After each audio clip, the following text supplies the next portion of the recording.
Hey everybody, it's Pastor Tom again, and I just want to thank you for joining me on this podcast. Some of you are listening by audio, some of you are watching on YouTube. Either way is fine. I just appreciate you being a part of this with me, a part of the learning process. Part of my particular process of learning is interviewing people like my guest today, Bracha Goetz. Bracha is an author of 36 children's books. That's a lot of books. And you can find her on Amazon.com under her name, Bracha Goetz. And she's a graduate of Harvard University, and she's attended the Medical College of Virginia.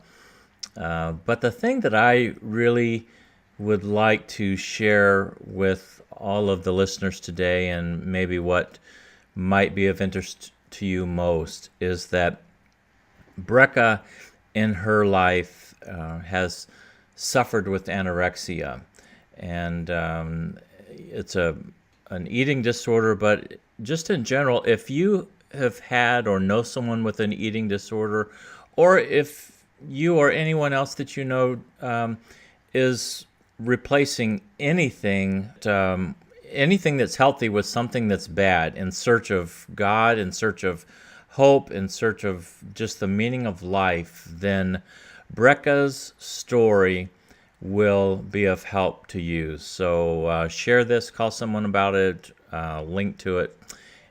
Bracha, let me introduce you, and again, thank you for being part of my podcast and on the show today. Thank you so much. It's really good. Happy to be here. Thank you. It's just great to be with you. And Bracha, let's just go ahead and get started with your story. I mentioned a moment ago that you have suffered from anorexia in your life. Now, at what age did that start to become a problem for you? That's a good question. I would say in my book, you see a gradual development of it. The book starts when I am turning 12. And when I turned 12, I felt like my awareness of life started to increase. I just became so much more aware and started to wonder about the meaning of life. That started at age 12.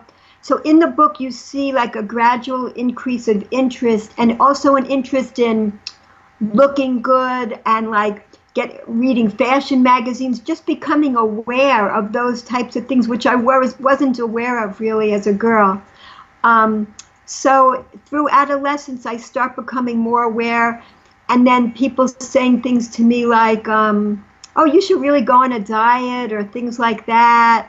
And you see in my diaries that the awareness just keeps increasing to a point where I start dieting, and I start seeing, oh, this is great. I can do this, and I can get thinner this way. And I would say that was in my teen years.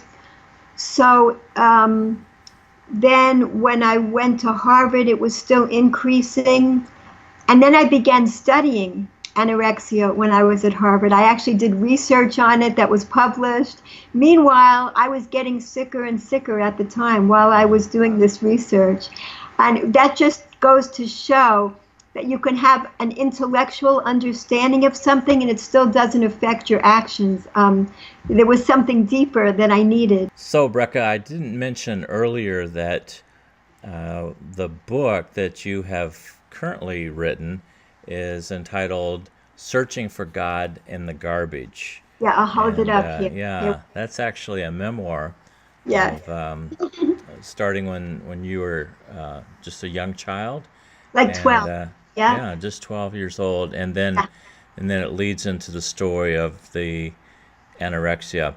Bracha, you had said that at 12 years old, really before that time, you felt like you were fine in terms of your parents. You didn't have any issues. Right. And then you began to notice some magazines in probably the supermarket, or just the different ways that women are portrayed on magazines as being, this is how you need to look in order to really be attractive or to be special. Right. And then you began to listen to what others were saying.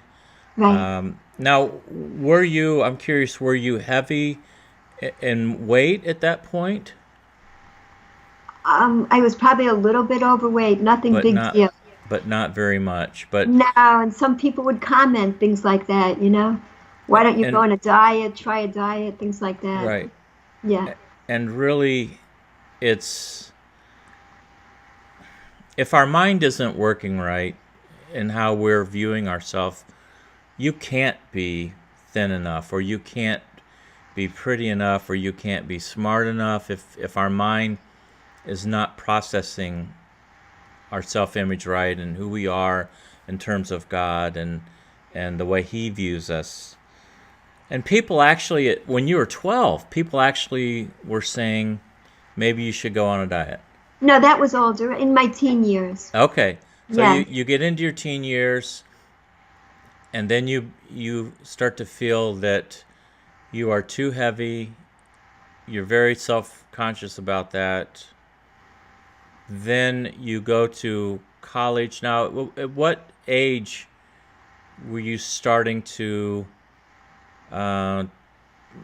treat food in the wrong way, or start to really suffer from anorexia? I think when I was 16, I went away for the summer. I was studying at Cornell University that summer, and I went on this diet that I made up. I came back, I'd lost like a bunch of pounds, I don't know, but everybody was saying how good I looked when I came back. I think that was the beginning of it, and then it kept going. So you wanted that feeling to continue to happen, and what people were saying about you, because you had lost some weight. And when you say kept going, now what did that mean? Your in terms of your eating habits day to day, what began to result from that?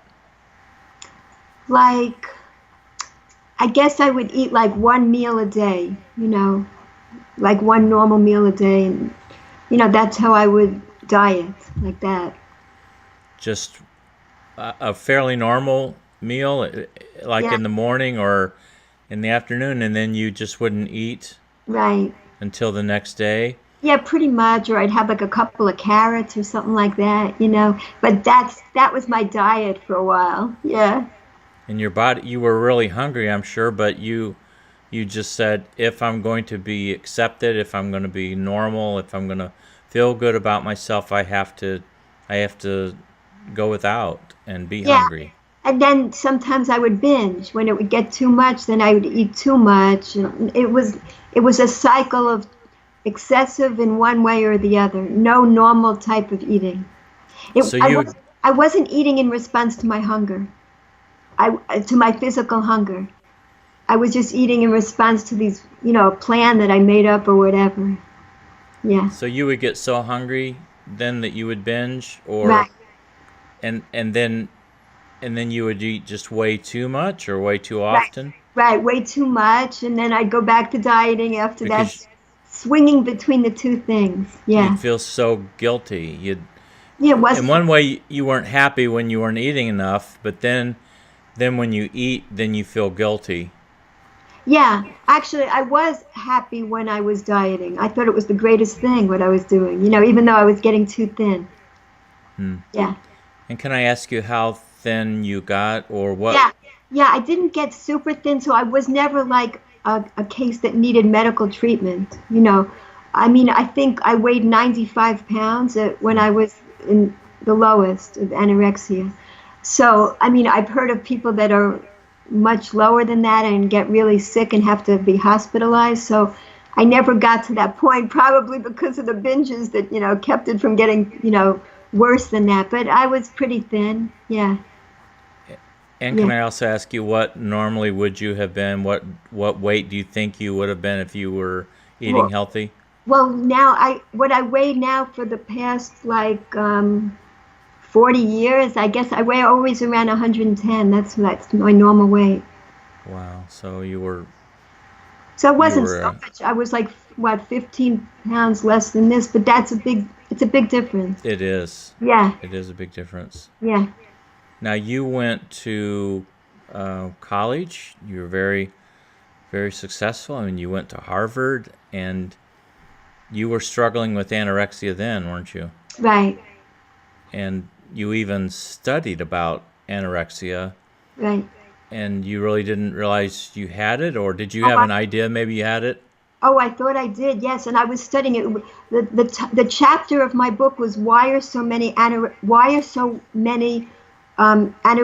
women? Why are women anorexics? In other words, why does it affect women so much? And it was a chapter in a book called Women Look at Biology, Looking at Women. It was a book that we published as an undergraduate at Harvard. A bunch of us got together in this seminar, and it became a textbook for women's studies courses all around the country, this textbook that we worked on. So I was doing kind of breakthrough research at that time about anorexia and studying what were the socioeconomic factors that made so many women become anorexic. Yeah. And all the while, you were really suffering with it. Right, and that's why I wanted to study it. I wanted to know more about this. I was interested in it, so.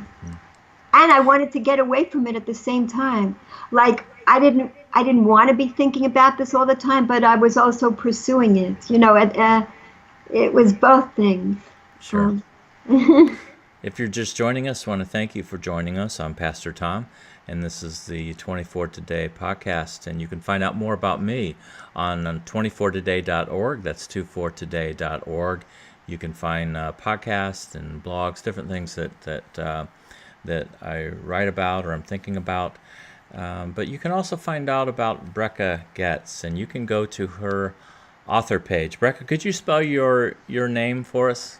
Yeah, should I? Does this spell Sure. it? Brachaggoetz. That's I pronounce it Bracha Goetz, right? Right. So that's it. Yeah, you are Jewish, and I'm not giving that right flavor to the pronunciation, am I? On that. How do you say Bracha again? I don't know why, but people that aren't Jewish can't do the ch. I don't know what that is. It's how does that happen? Then when you become Jewish, I don't know. But Bracha Goetz. Yeah, that's how it goes. Bracha. Oh my goodness, Bracha. Good. Is that close? Oh my Bracha. gosh, that was really it. You got it. Oh, but I would. Oh man. Okay. Well. Anyway, so Bracha, was there a point then when you just reached your lowest that you just said, I have got to do something about this now?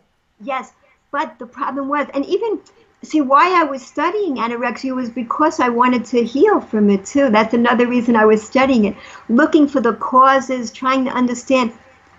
But even when I reached my lowest point, which is a pretty low point, and that has to do with the title of the book, Searching for God in the Garbage, when I reached my lowest point, even then, I didn't know how to get better.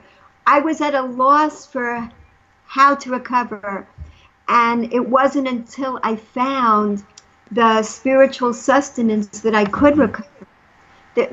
I just didn't know how. And that's why I feel that there's a spiritual basis to all addictions. And that's what I want to spread the word about, because everyone that feels an emptiness within them, it's a spiritual emptiness. And it's because our souls need nourishment. And that's what we have to give that nourishment.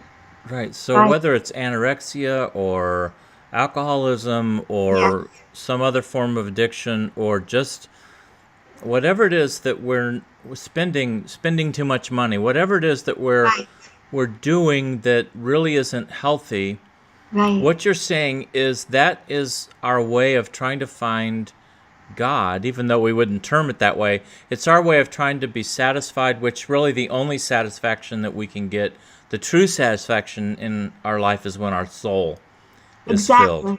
Exactly. God made us to seek spiritual nourishment.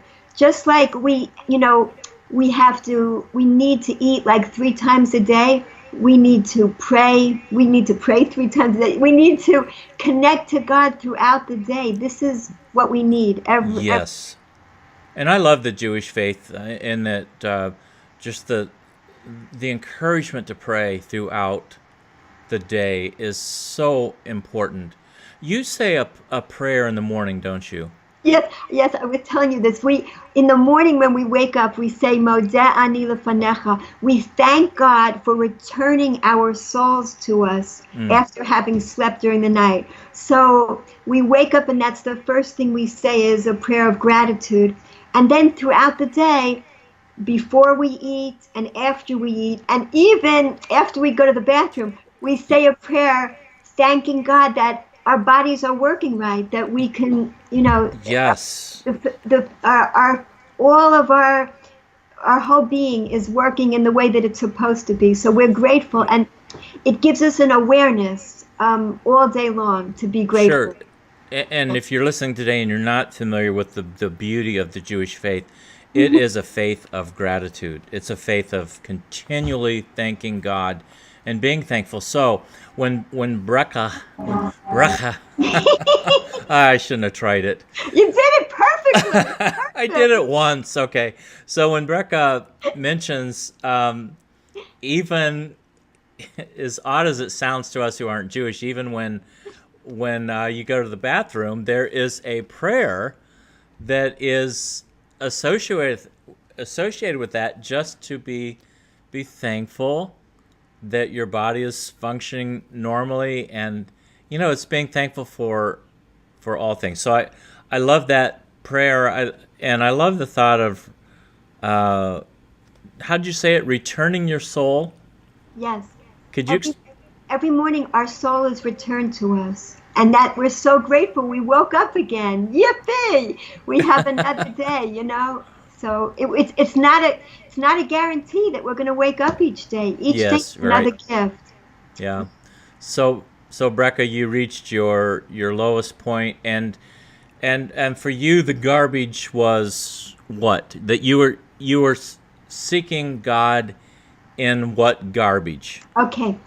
So I was literally searching in the garbage, and you could read about that in the book. It was a horrible time, but metaphorically, I was searching for what was thrown away from my heritage.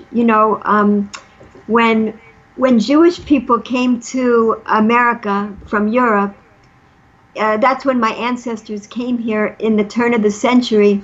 They were throwing their tefillin. Do you know what tefillin are? They were throwing all the stuff overboard. They didn't want to have anything to do with that. Yes. Yes. So, so I feel like metaphorically, I was searching for my heritage that was thrown away. I was born Jewish, but I wasn't really taught the depths of Judaism growing up. My parents didn't know any better, so I don't blame them. They couldn't. They also weren't educated in that way.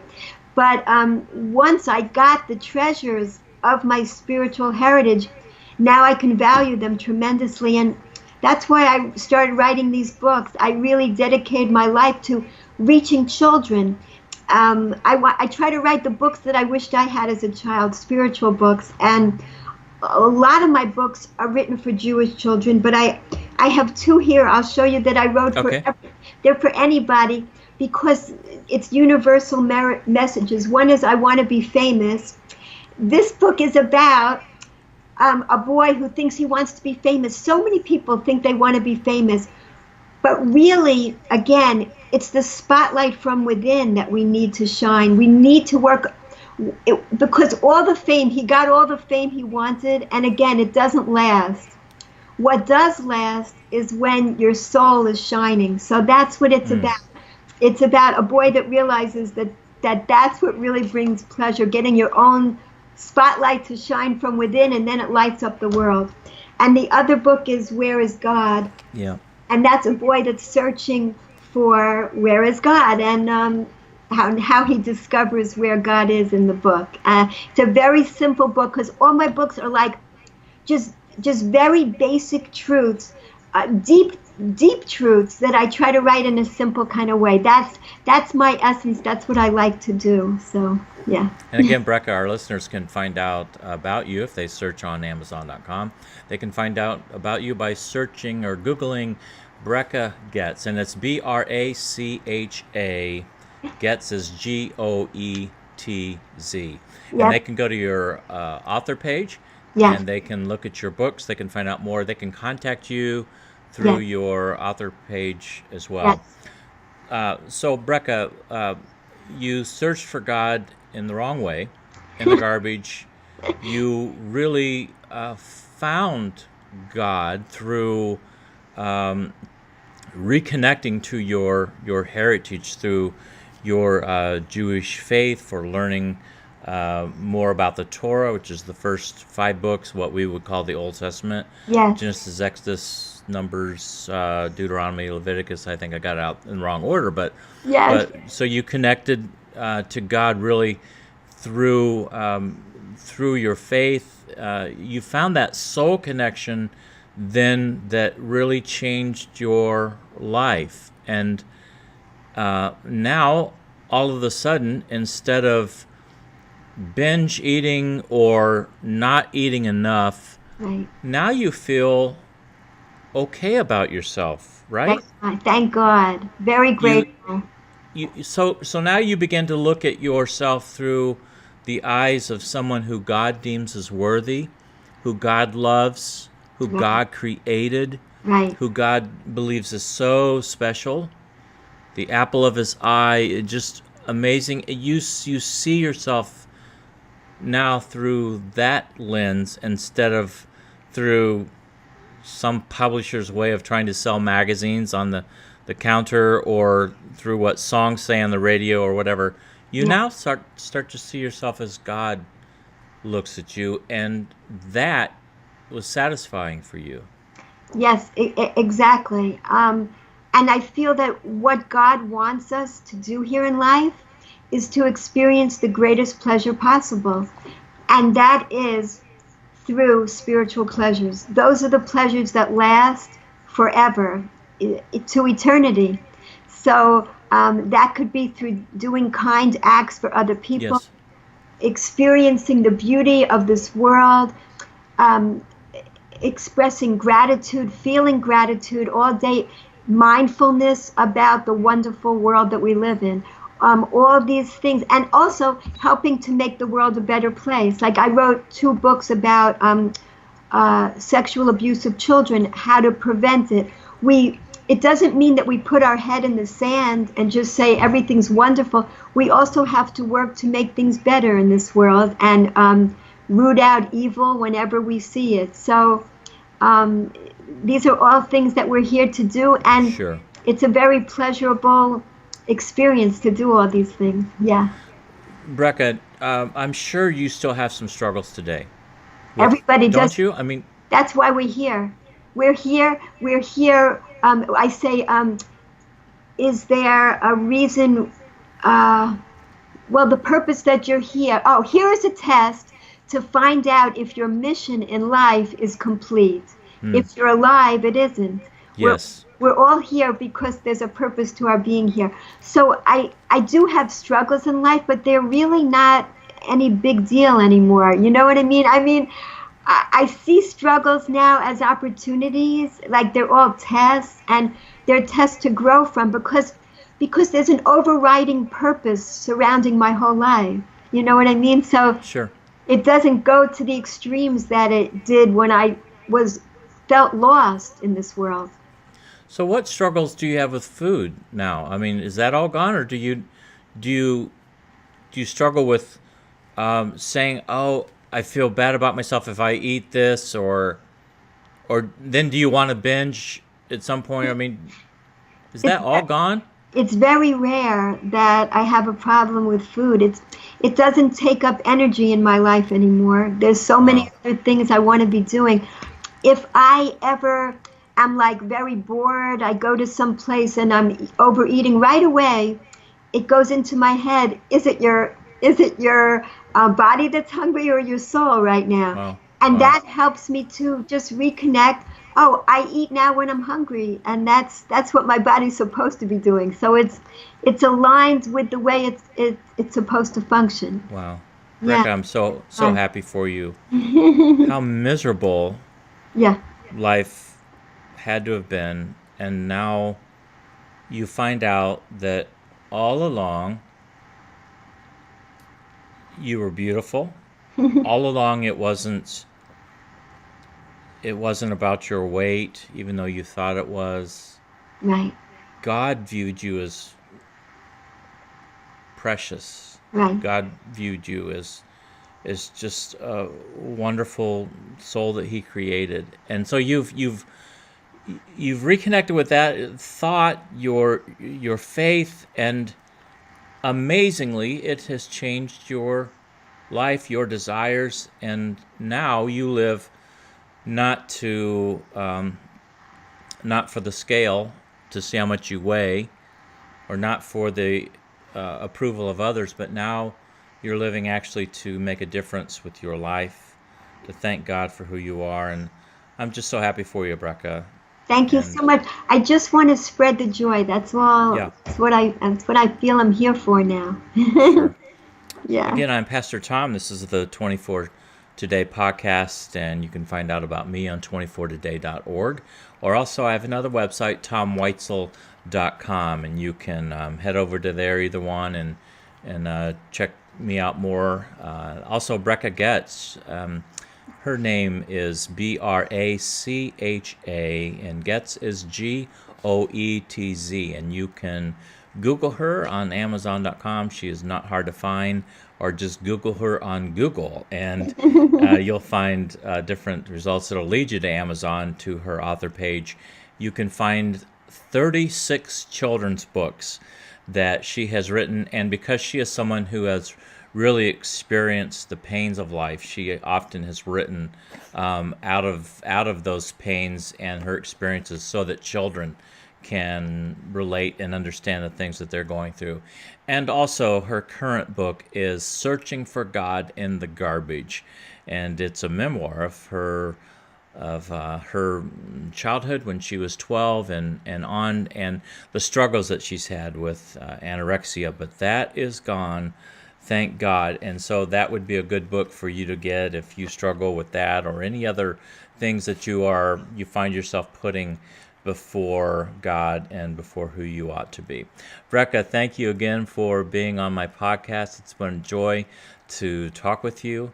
And is there anything else just in general that you want to say about life, about God, about your book? I'm very grateful to you. Thank you so much for what you're doing. Thank you. Thank you. Thank you, Bracha. And again, just remember as I close that there's still time left in this 24-hour period to live life today.